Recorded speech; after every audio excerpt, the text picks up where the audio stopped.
ప్రతిపక్ష బీఆర్ఎస్ కు మరో షాక్ తగిలింది. జగిత్యాల బీఆర్ఎస్ ఎమ్మెల్యే సంజయ్ కుమార్ కాంగ్రెస్ పార్టీలో చేరారు. రాత్రి సీఎం రేవంత్ రెడ్డి తన నివాసంలో ఆయనకు కాంగ్రెస్ కండువా కప్పి పార్టీలోకి ఆహ్వానించారు. చేరిక కార్యక్రమంలో మంత్రి పొంగులేటి శ్రీనివాసరెడ్డి, బోధన ఎమ్మెల్యే సుదర్శన్ రెడ్డి, సీఎం సలహాదారు వేం నరేందర్ రెడ్డి పాల్గొన్నారు. 2018లో తొలిసారి ఎమ్మెల్యేగా గెలిచిన సంజయ్ కుమార్ 2023 ఎన్నికల్లో రెండోసారి విజయం సాధించారు. ఎన్నికల అనంతరం బీఆర్ఎస్ అధిష్టానంపై అసంతృప్తితో ఉన్న ఆయన సీఎం, పీసీసీ అధ్యక్షుడు రేవంత్ రెడ్డి ఆహ్వానం మేరకు కాంగ్రెస్ గూటికి చేరారు. బీఆర్ఎస్ నుంచి ఎమ్మెల్యేలుగా గెలిచిన వారిలో ఇప్పటికే దానం నాగేందర్, కడియం శ్రీహరి, తెల్లెం వెంకట్రావులతో పాటు అసెంబ్లీ మాజీ స్పీకర్ పోచారం శ్రీనివాసరెడ్డి కాంగ్రెస్ లో చేరగా తాజాగా ఆ జాబితాలో సంజయ్ కుమార్ చేరారు. త్వరలో మరికొందరు ఎమ్మెల్యేలు కాంగ్రెస్ లో చేరే అవకాశం ఉందన్న ప్రచారం జరుగుతోంది.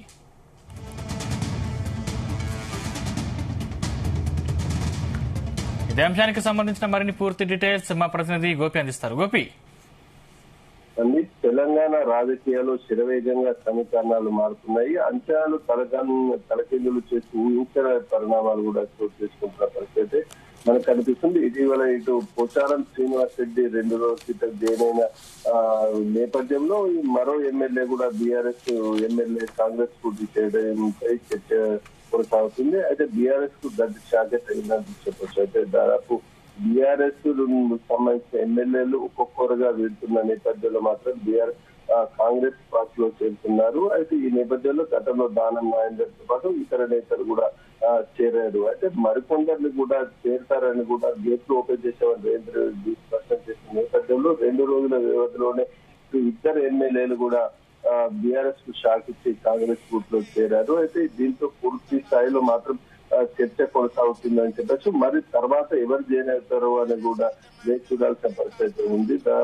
బీఆర్ఎస్ సంబంధించిన ఎమ్మెల్యేలు పూర్తి స్థాయిలో కూడా కాంగ్రెస్ 8 మంది కూడా టచ్ లో ఉన్నారని ఇటీవలే కాంగ్రెస్ నేతలు కూడా స్పష్టం చేసిన పరిస్థితిలో మాత్రం ఊహించని పరిణామంలో ఎమ్మెల్యే సంజయ్ కుమార్ పేరు లేకున్నప్పటికీ కూడా అకస్మాత్తుగా నిన్న రాత్రి రేవంత్ రెడ్డి సమక్షంలో కాంగ్రెస్ గూటికి చేరని చెప్పచ్చు. అయితే మాజీ ముఖ్యమంత్రి కేసీఆర్ కు అత్యంత సన్నిహిత కుటుంబానికి సంబంధించిన ఎమ్మెల్యే కాంగ్రెస్ పార్టీలో చేరడంపై మాత్రం సర్వత్రా చర్చ కొనసాగుతుందని చెప్పేసి తెలుస్తుంది. అయితే ఎమ్మెల్సీ కల్వకుంట్ల కవితకు పూర్తి స్థాయిలో రాజకీయంగా వ్యతిరేకంగా ఎమ్మెల్సీ ఉన్న జీవన్ రెడ్డిని ఓడించేందుకు కూడా 2014 నుంచి కూడా ఇక్కడ జైత్యాలలో మకాం వేసి కూడా పోటీలకి ఎమ్మెల్సీ కవిత సంజయ్ కుమార్ ను రంగంలో దిగుతారు. అప్పట్లో 2014 మొదటిసారి తెలంగాణ రాష్ట్రం ఏర్పడినప్పుడు కూడా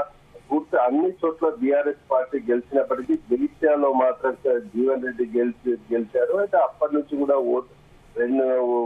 రాజకీయ ప్రత్యర్థులు ఉన్న సంజయ్, జీవన్ రెడ్డిలు ఉన్నారు. అయితే అప్పటి 2018తో పాటు 2023లో కూడా ఎన్నికల నుంచి కూడా బీఆర్ఎస్ ఆ పార్టీ నుంచి కూడా పూర్తి ఎమ్మెల్యే సంజయ్ కి టికెట్ కేటాయించారు. అయితే ఎమ్మెల్సీ జీవన్ రెడ్డి కూడా పోటీలో ఉన్నప్పటికీ కూడా ఇక్కడ జగిత్యాల ప్రజలు మాత్రం అతన్ని జీవన్ రెడ్డికి ఓటమికి ఇటు సంజయ్ కుమార్ కు మద్దతు తెలిపినారని చెప్పచ్చు. అప్పటి నుంచి కూడా ఎవరికి వారే ఉన్న నేపథ్యంలో ఇప్పుడు ఒక్కసారిగా కాంగ్రెస్ పార్టీలో రేవంత్ రెడ్డి సమక్షంలో మాత్రం సంజయ్ కుమార్ జాయిన్ అవడం మాత్రం చర్చ కొనసాగుతుందని చెప్పచ్చు. అయితే ఇద్దరు ప్రత్యర్థులు ఉన్న నేతలు ఒకే గూటికి చేయడంతో మాత్రం ఇక్కడ ఏ విధంగా రాజకీయాలు ఉంటాయన్నది కూడా చర్చ ఒకటి కొనసాగుతుందని చెప్పచ్చు. ఇటీవల మున్సిపల్ కు సంబంధించిన ఎన్నికల్లో మున్సిపల్ చైర్మన్ ఎన్నికల్లో కూడా బీఆర్ఎస్ కు సంబంధించిన కౌన్సిలర్లు ఇటు కాంగ్రెస్ కు మద్దతు తెలపడంతో ఒక్కసారిగా రెబల్ అభ్యర్థికి మద్దతు తెలపడంతో వారు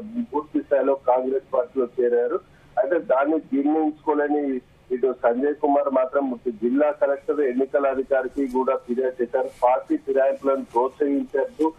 ఇలాంటి బీఆర్ఎస్ పార్టీ నుంచి కూడా గెలిచిన వారిని కూడా ఇటు కాంగ్రెస్ పార్టీలో మద్దతు తెలపడం పట్ల వారిపై చర్యలు తీసుకోవాలని కూడా లేఖ రాశారు. అయితే ఉన్నట్టుండి కూడా సంజయ్ కుమార్ బీఆర్ఎస్ పార్టీ నుంచి కాంగ్రెస్ లో చేయడం పట్ల కూడా స్థానిక నేతలు కూడా అదే విధంగా స్పష్టం చేస్తున్నారు. ఇతనిపై అనర్హత వేసులు వేయాలని చెప్పేసి కూడా బీఆర్ఎస్ నేతలు డిమాండ్ చేస్తున్న మనకు పరిస్థితి మనకు అనిపిస్తుంది. ఇటు స్థానిక వార్డు కౌన్సిలర్ల పైన చర్యలు తీసుకోవాలన్న ఎమ్మెల్యే ఒక కాంగ్రెస్ పోటీ చేయడం పట్ల కూడా ఇక్కడ బీఆర్ఎస్ నేతలు కూడా అతనిపై వ్యతిరేకంగా ఉంటూ అతనిపై కూడా చర్యలు తీసుకోవాలని కూడా డిమాండ్ చేస్తున్న పరిస్థితి మనకు కనిపిస్తుంది. సందీప్, దాదాపు 2 రోజుల వ్యవధిలోనే రాష్ట్రంలో 2 ఎమ్మెల్యేలు కూడా కాంగ్రెస్ గూటికి చేరుతారని చెప్పేసి ఊహించని పరిణామం దృష్ట్యా మాత్రం మరికొద్ది రోజుల్లో ఇటు బంగ్లా కమలాకర్ పేరు కూడా ఓ ప్రచారం కొనసాగింది. అయితే దాన్ని నిన్న మాత్రం బంగ్లా కమలాకర్ కేసీఆర్ ను కలిసి పార్టీ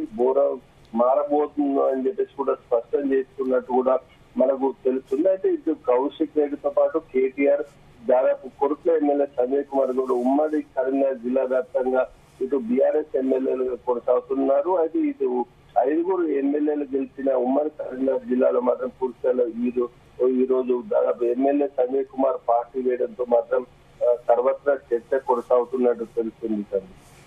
గోపి, అంటే రేవంత్ ఢిల్లీ టూర్ తర్వాత ఇంకా చేరికలు కొనసాగే అవకాశం ఉందా?